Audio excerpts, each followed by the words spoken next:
If you like Ship Chat, or any of the other content that I produce, then consider supporting the channel by becoming a member. You'll get access to all sorts of different perks.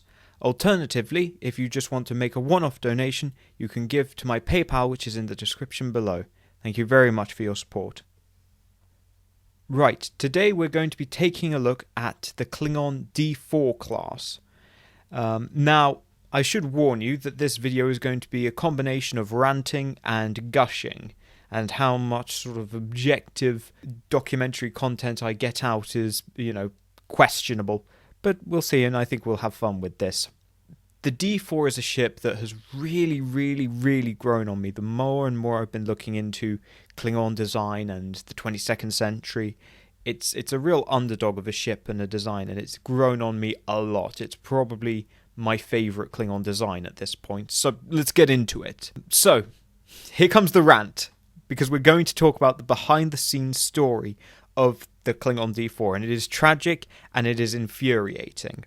The D4 was going to feature in the Unexpected. It wasn't a great episode, it was a bit silly. That's Enterprise Season 1 in a nutshell. In any case, they knew they wanted to feature a new Klingon ship, but they were all understandably exhausted from producing the pilot because, there was a lot of effects work and everything for that. They were in a really tight spot in terms of designing a new Klingon ship for this episode, but everyone on John Eaves' team really gave it their all. John Eaves drew up a sketch. He basically went for a what I could describe as a retro Soviet-inspired D7. He basically took the D7 design and he made it look more primitive. He made it look like a predecessor to the D7, but you can obviously see a lot of those design elements in there. And he just literally knocked together that sketch, the concept sketch, which everyone has seen, and then handed that over to Koji Komura. He actually went home with those sketches, and over the weekend, because literally this is how we're talking within a week, he went home, put the 3D model together, had it ready by Monday, and he did that all on his own time. Koji put a lot of heart into this design, and he really wanted to make it ready because they weren't sure it was gonna be ready in time. So they finished the model. It's all ready to go.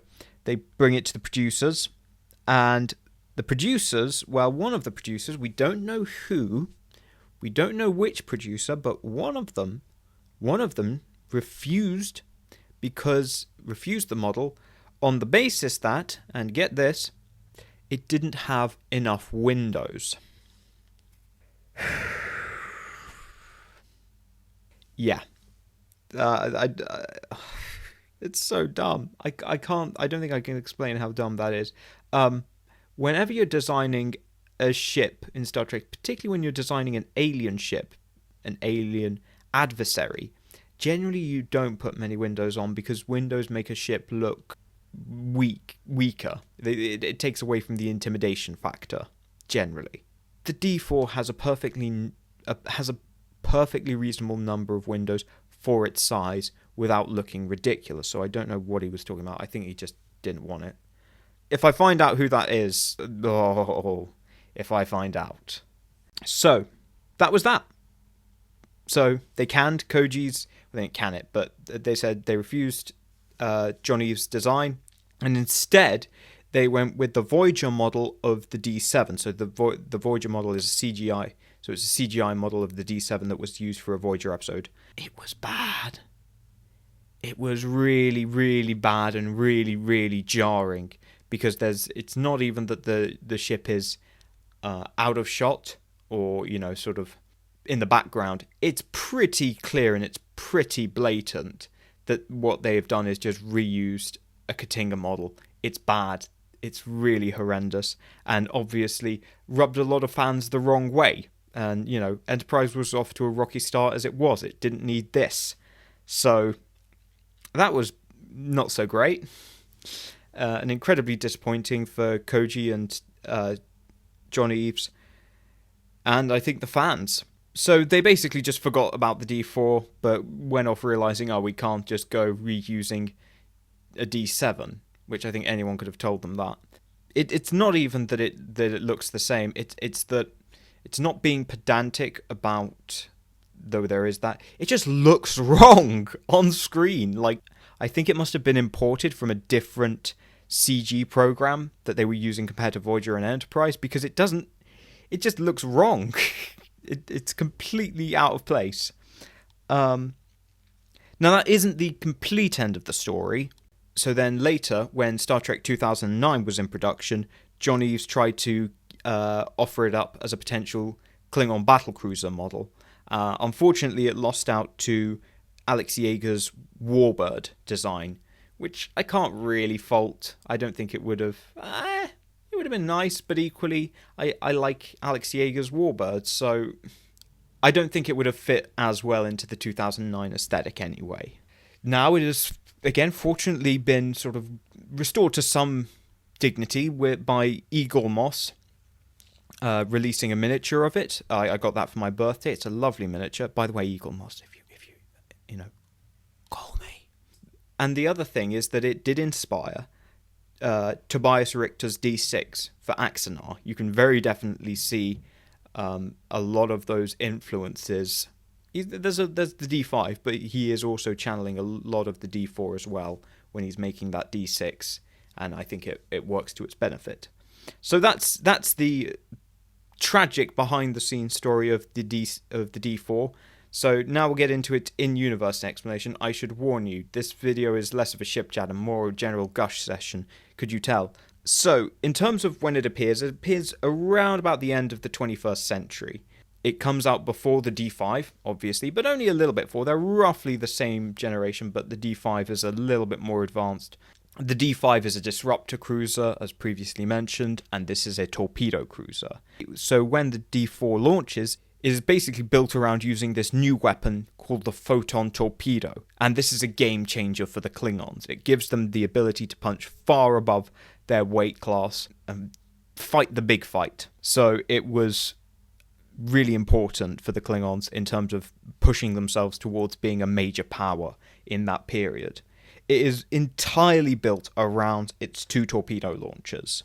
They're basically sort of mini Klingon torpedo launchers. Part of the reason they've had an advantage for so long in that area is that they're basically mini railguns. They're not like full high velocity railguns, but they have that.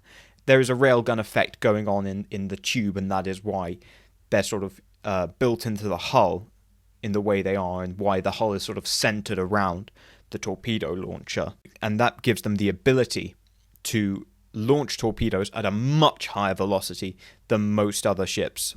And that means that you've got far less time to react before that torpedo hits you. It gives you a lot of range and the ability to strike a target very quickly.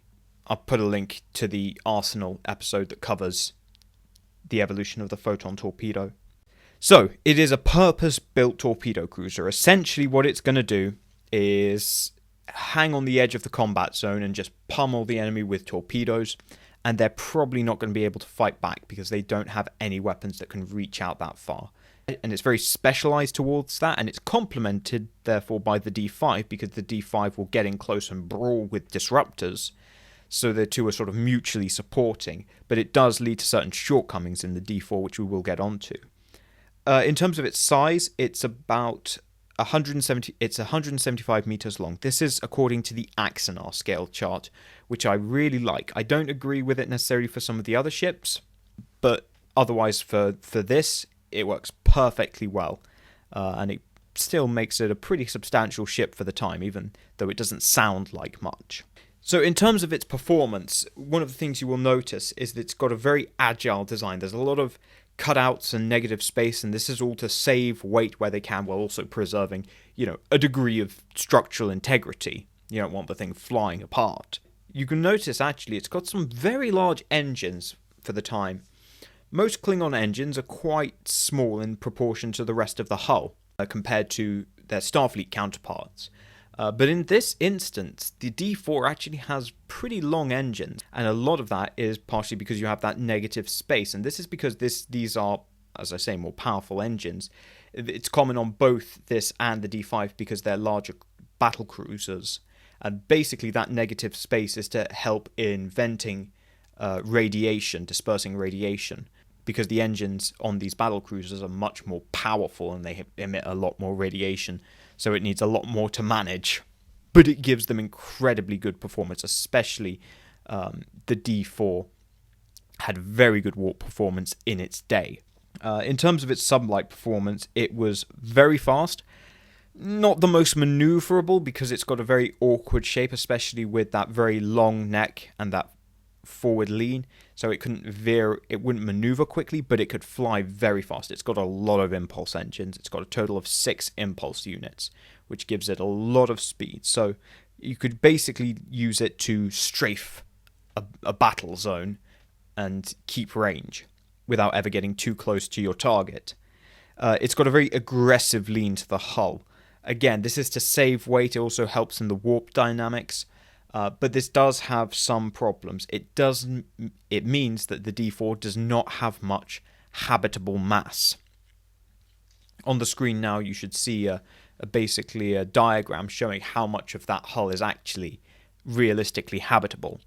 So it means actually if some systems are damaged, getting to them is a bit of a pain, but it saves weight, and that's really one of the key things. The D4 wants to be fast because it's still fighting in a period in which there are ships that are bigger and more powerful.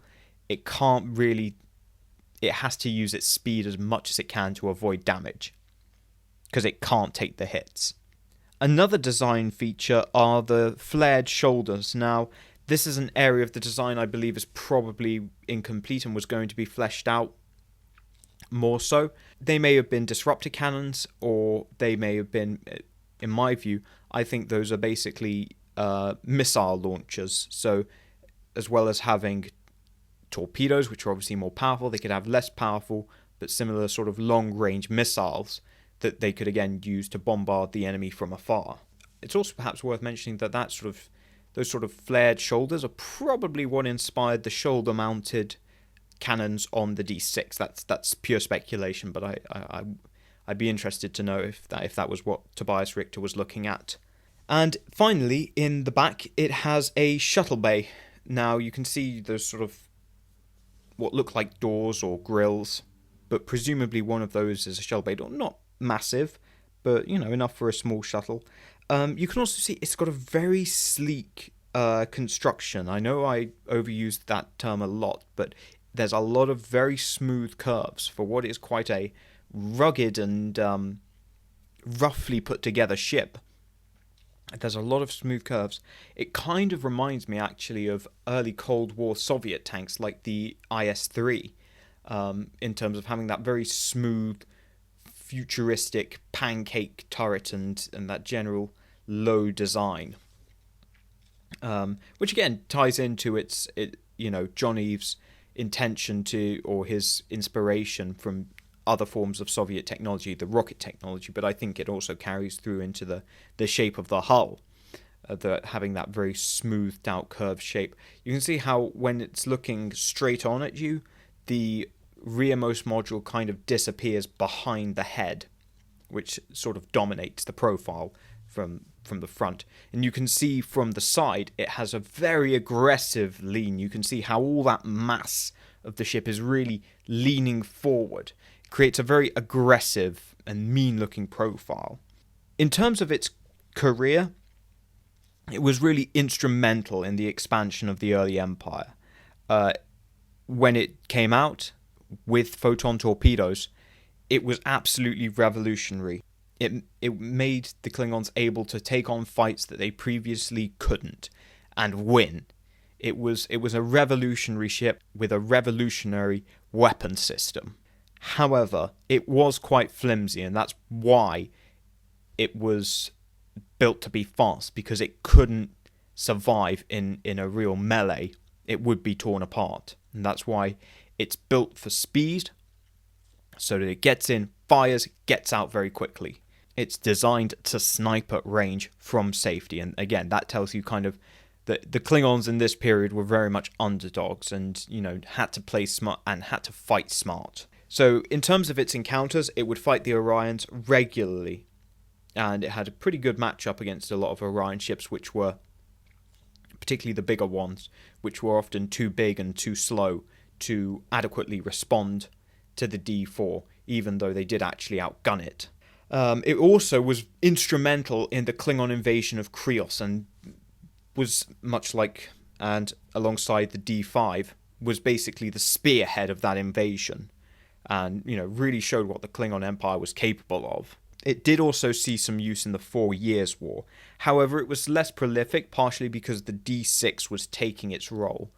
Also, by the 4 Years' War, Starfleet was using a combination of weapon systems, including lasers, and one of the primary uses of lasers was to shoot down incoming projectiles. With the D6, it wasn't so bad. The D6 would get inside of a range where they could fire their torpedoes before the lasers could actually track, engage, and destroy them. Because the photon torpedoes of that period had navigational deflectors, which meant that they would actually resist lasers. They weren't completely impervious, and if you concentrated a laser shot on the torpedo, you would eventually break through and destroy the torpedo. But that might take a second or two, and that second or two was all it took for that torpedo to impact. And the D6 was able to neutralize that kind of defense system, but the same could not be said for the D4. The D4 was pretty flimsy by the standards of the 4 Years' War, and so if it tried to enter that same kind of range where it could fire its torpedoes without the enemy having a chance to destroy them, it would basically end up taking a lot of damage from return fire. So they would often snipe at a more comfortable range, but their shots were less effective and less often hit their targets. So it was basically pushed out by the end of the 4 Years' War by the D6, which was able to do that far more competently than the D4 could. And that really brings us to the end of the story of the D4. So, like I say, it's a good example of a glass cannon, very powerful, basically tipped the scales of the quadrant in the Klingons' favour. But as is the case with any piece of pioneering technology, it's often very quickly outmoded and is a victim of its own success. And I think that's definitely the case for the D4. But in conclusion, I just adore this ship. I really adore this ship. It's probably my favourite. If I wanted to describe it, I'd describe it as like a retro zombie D7, a zombie D7. It's so aggressive and so mean looking. It takes everything that the D7 kind of started and accentuates it so much. It's perhaps the meanest looking Klingon ship there is. It really is looking mean and ready for a fight, and it takes that basic Matt Jeffries design and makes it hyper aggressive. It is, for my money, the most interesting development of the Matt Jeffries design. A lot of the other designs are very safe, even the more modern ones. Like, I like the Discovery D7 that we got, but it's a very safe design. It lessens those aggressive angles. It overall just feels a little bit safer and sensible. These are Klingon designs. I don't think they should be that sensible, and the D4 does not feel sensible. It feels aggressive and mean and basically cobbled together by a bunch of people with a real point to prove. And I will leave you with this. Commander Charles Tucker did not realize that his Tucker caused the fall of Krios. See you all next time.